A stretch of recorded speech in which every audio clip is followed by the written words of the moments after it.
అశ్వత్థామపిత క్షేత్రం గానగాపూర్ యాత్ర నవంబర్ 27, 28 తేదీల్లో ఆసక్తి కలవారు సంప్రదించాల్సిన నెంబర్లు 9849716528 9391381366. Hi, welcome to max TV. ఈ రోజు మనతో పాటు ఉన్నారు ప్రముఖ జ్యోతిష్య, వాస్తు, సంఖ్యాశాస్త్ర సిద్ధాంతి, మహాగౌరి ఉపాసకులు దింటకూర్తి మురళీకృష్ణ గారు. వారిని అడిగి మన ప్రశ్నలకి సమాధానం తెలుసుకుందాం. నమస్కారం గురు. నమస్తే నాన్న. హరి ఓం శివం. గురుగారు, చాలా మంది తెలియక ఇల్లు కట్టుకుంటారు.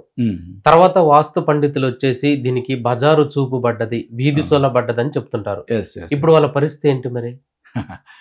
ఒకటన్నా, ఎప్పుడైతే వాస్తు అనేది మనం ఒక ఇంటి గృహానికి చూసేటప్పుడు మన యొక్క ఇంటి లోపలి వాస్తుతో పాటు పరిసర వాస్తు కూడా క్షుణ్ణంగా పరిశీలించాలి. ఓకే, దాని తర్వాతే మనం ఇంటి యొక్క నిర్మాణం చేసుకోవాలి.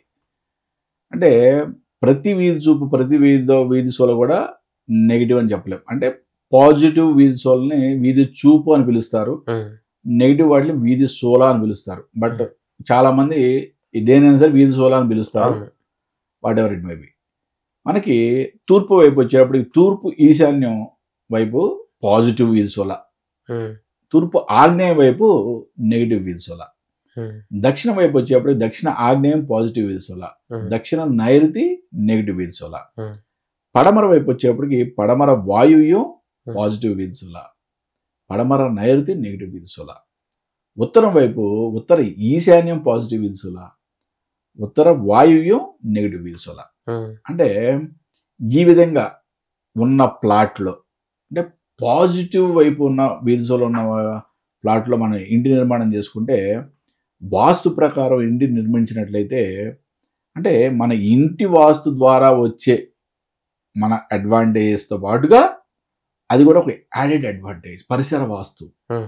అలాగే మన ఇంటికి ఈశాన్యంలో చెరువు ఉందనుకుందాం ఎగ్జాంపుల్. అంటే ఏంటి, పడమర దక్షిణం అంతా హైట్ ఉంటేనే ఈశాన్యంలో చెరువు ఉండేది. జియోగ్రఫికల్గా ఆ విధంగా వస్తే చాలా అద్భుతం. ఇప్పుడు నాకు ఉన్న ఒక నాగోల్లో ఉన్న ఇల్లు మనకి మన అపార్ట్మెంట్కి ఈశాన్యంలో పెద్ద చెరువు. అంటే ఏంటి, పడమర దక్షిణం అంతా జియోగ్రఫికల్గా చాలా హైట్ ఉన్నట్టే కదా. రెండోది, ఆ అపార్ట్మెంట్కి దక్షిణ ఆగ్నేయం వీధి సోల. ఓకే, అది కావాలని మనం సెలెక్ట్ చేసి కొనుక్కున్నాం, అంటే పునాదుల స్థాయిలో ఉన్నప్పుడే. అంటే శాస్త్రాన్ని మనం పరిశీలించేటప్పుడు జస్ట్ మన యొక్క ఫ్లాట్ వరకు లేదా మన ప్లాట్ వరకు చూడటం కాదు, పరిసర వాస్తు కూడా చాలా ఇంపార్టెంట్. ఈ వీధి సోళ్ళు అనేవి మనిషిని పాజిటివ్ వీధి సోళ్ళు ఎంత హైట్కి లేపగలవో, నెగిటివ్ వీధి సోళ్ళు అంత ఘోరాతి ఘోరంగా అధపాతాళానికి పడేయగలవు. వీటిని నేను ప్రాణాంతక వాసు దోషాలు అంట. ఓకే, ఏవైతే నెగిటివ్ వీధి సోళ్ళు ఉన్నాయో, అంటే తూర్పు ఆగ్నేయ వీధి సోలు కానీ, దక్షిణ నైరుతి వీధి సోలు కానీ, పడమర నైరుతి వీధి సోలు కానీ, మరి ఉత్తర వాయువు వీధి సోలు కానీ, ఇవన్నీ కూడా ఈ 4 వీధి సోళ్ళు కూడా చాలా నెగిటివ్ వీధి సోళ్ళు. వీటిని ప్రాణాంతక వాస్తు దోషాలు అంటారు. ఈ యొక్క అంటే వీధి సోళ్ళతో పాటుగా ఇంకేదన్నా పెద్ద వాస్తు దోషం మీ ఇంట్లో ఉన్నట్లయితే అది డబుల్ ఇంపాక్ట్ చూపిస్తుంది. ఓకే, ఇది ఒక అద్భుతమైన సైన్స్ వాస్తు అనేది. ఓకే, వాస్తుని సైన్స్గా మాత్రమే చూడండి. వాస్తుని ఒక ఏంటి మూఢనమ్మకంగానో ఒక డాగ్మాగానో దాన్ని అసలు కన్సిడర్ చేయొద్దు. ఒక అద్భుతమైన సైన్స్.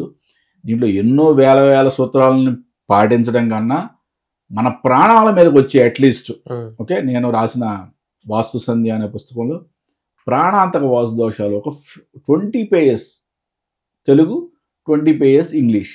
ఓకే, చాలా 15 to 20 పాయింట్స్ మాత్రమే ఉంటాయి. ఈ యొక్క దోషాలు మీ ఇంట్లో లేవా, యు ఆర్ సేఫ్. ఓకే, ఈ యొక్క దోషాలు మీ ఇంట్లో ఉన్నాయా, జాగ్రత్తగా రెక్టిఫై చేసుకునేలాగా ఆలోచించుకోండి. ఓకే, వీధి సోళ్ళు అనేది మనం ఎప్పుడూ కూడా ఇల్లు నిర్మాణం చేసే ముందే మనం పరిగణలో తీసుకొని చేసుకోవాలి. లేదా ఆల్రెడీ మనం ఇల్లు కట్టేసామండి, ఇప్పుడు మాకు నైరుతిలో వీధి సోలు ఉంది అంటున్నారు, ప్రాబ్లం ఉంది అంటున్నారంటే, అప్పుడు మీరు కాంపౌండ్ వాల్ని లోపలికి కట్టుకొని, నైరుతిలో ఎంత భాగం అయితే వీధి సోలు జరిగిందో అంతకి లోపలికి కట్టుకొని, ఇంకొక కాంపౌండ్ వాల్ మన కాంపౌండ్ వాల్ టచ్ లేకుండా బయటికి వీధి సోల ఎక్కడ వరకు ఉందో అక్కడ వరకు మన కాంపౌండ్ వాల్ గల కొంత హైట్లో నిర్మాణం చేసి, అటువైపు నుంచి వచ్చే ఎవరైతే ఉన్నారో వాళ్ళ యొక్క దృష్టి మనం కొత్తగా ముందు కట్టిన కాంపౌండ్ వాల్ మీద పడేలాగా మనం క్రియేట్ చేయటం. ఓకే, దానివల్ల కొంత ఉపశమనం, కొంత అంటే 50% వరకు ఉపశమనం కలుగుతుందని చెప్పొచ్చు. చాలా మంది విఘ్నేశ్వరుడి శిలాఫలకాలు తీసుకురావటం, విఘ్నేశ్వరుని ప్రతిష్ఠ చేయడం జరుగుతుంది. ఇలా చేసినా కూడా మనకు మంచిగా జరుగుతుందా? విఘ్నేశ్వర ప్రతిష్ఠ, ఓకే, వీధి శూలాలకి విఘ్నేశ్వర ప్రతిష్ఠ చేస్తారు, గణపతి ప్రతిష్ఠ చేస్తారు.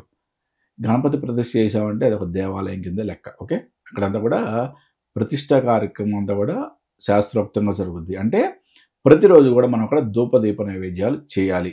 ఓకే, అలా చేసే పని అయితేనే ప్రతిష్ఠలు చేయండి. అలా చేయని పక్షంలో అసలు ప్రతిష్ఠల జోలికే పోవద్దు. అలా అంటే ప్రతిష్ఠ చేసి ధూపదీప నైవేద్యాలు పెట్టకుండా ఉంటే మీకు ఆల్రెడీ వీధి శూలతో ప్రాబ్లం, దానికి తగ్గట్టుగా మళ్ళీ ఇక్కడ గణపతిని సేవించకపోవడం వల్ల వచ్చే దోషం అంటే 2 మైనస్లు, అంటే ఒకదానికి ఇంకోటి ఎక్స్ట్రా అవుతుంది అనమాట. మీరు రోజు కూడా ధూపదీప నైవేద్యాలు చేసే పని అయితే ప్రతిష్ఠా కార్యక్రమం చేసుకోండి. అంతేగాని అట్లా ఊరికే మీరు ఏమి చేయని కాడికి చాలా చోట్ల నేను చూస్తూ ఉంటాను, దుమ్ము కొట్టుకుపోయి, ఓకే, ఒక చోట గణపతులు పడిపోయి ఉంటాయి, ఏం పట్టించుకునే వాళ్ళు ఉండరు. అటువంటి పెట్టడం దేనికి? అటువంటి పొరపాట్లు అస్సలు చేయబాకండి. రోజు మీరు దాని యొక్క అంటే మనం ఇంట్లో ఒక వ్యక్తి ఉంటే ఏ విధంగా అయితే ఆయన యొక్క ఆలనా పాలన చూస్తామో ఆ విధంగా భగవంతుని కూడా మనం చూసే పని అయితేనే ఆయన ప్రతిష్ఠ చేయాలి, లేదంటే వదిలేసేయండి. చాలా చక్కగా చెప్పారు గురువు గారు. నమస్తే నాన్న. హరి ఓం శివం.